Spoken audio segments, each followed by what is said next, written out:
DPD Partai Golkar Jawa Barat menargetkan DPD Partai Golkar Karawang untuk meraih 14 kursi di pemilu 2024. Hal ini harus diraih Partai Golkar Karawang, demi mengembalikan masa kejayaannya seperti di tahun 2004.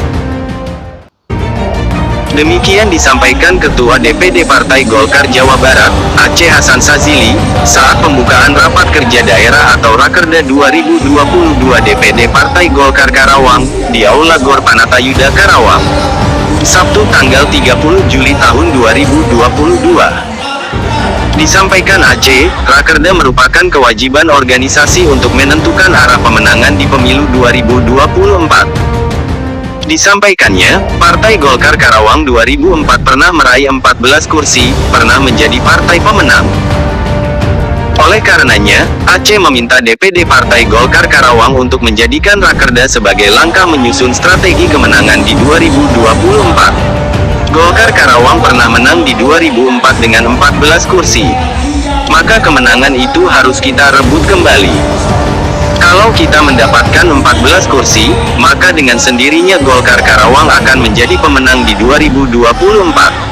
Tutur Aceh Hasan Sazili.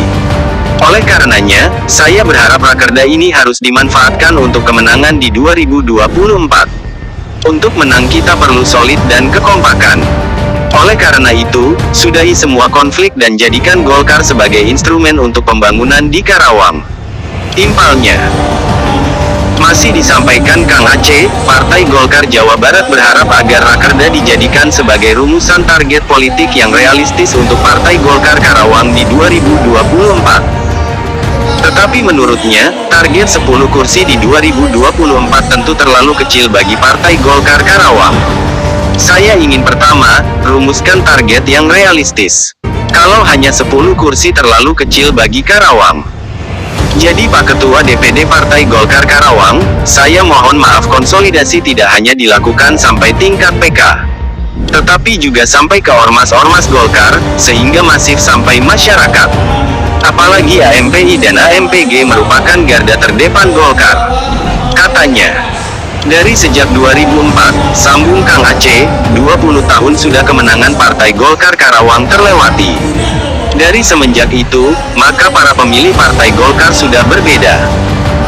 Oleh karenanya, tugas hasta karya Golkar, khususnya AMPI dan AMPG, serta para kader muda Golkar untuk mampu meraih para pemilih milenial.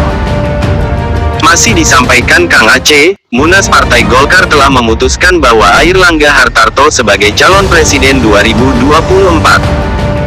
Menurutnya, menjadikan Airlangga Hartarto sebagai presiden 2024 bukan hanya subjektivitas Partai Golkar, tetapi lebih kepada kebutuhan objektif bangsa saat ini yang sedang membutuhkan tokoh bangsa yang mampu memulihkan kondisi ekonomi pasca pandemi COVID-19.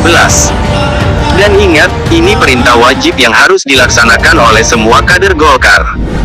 Tidak ada alasan lain bergerak maksimal mensukseskan Pak Airlangga sebagai Presiden 2024. Tandasnya, Karawang, Gelar News TV mengabarkan.